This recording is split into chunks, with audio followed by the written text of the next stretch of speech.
ይህንን የመሰለ ላርጎ ቤታችሁ ውስጥ ማምረት ትፈልጋላችሁ? ለዕቃ፣ ለልብስ እንዲሁም ደግሞ ለእጅ የሚሆኑ ፈሳሽ ሳሙናዎችን ቤታችሁ ውስጥ በቀላሉ እንዴት ማምረት እንደምትችሉ ቀጣይ ባለው ቪዲዮ ይመልከቱ።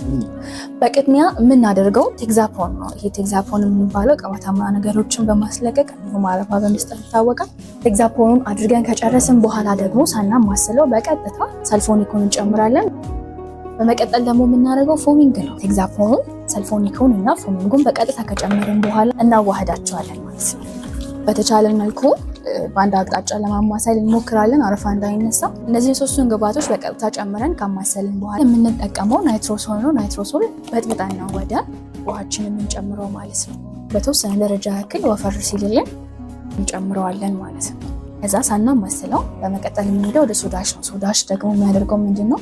ቆሻን በማጽዳት ይታወቃል። እንዲሁም በውሃ በጥብጠን ወደ ዋናው የምንከተው ማለት ነው። በዚህ መልኩ በደንብ አድርገን ካዋሃድ ነው በኋላ ለብቻው አሁን የምናደርገው ማማሰል ነው ማለት ነው። እናማስለዋለን።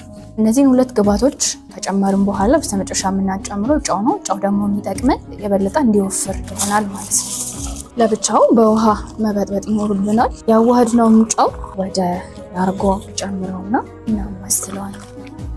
በተቻለን አቅም ላርጎውን እናማስለዋለን በደንብ አድርገን። ከዛ በኋላ ሽቶ እንጠቀማለን።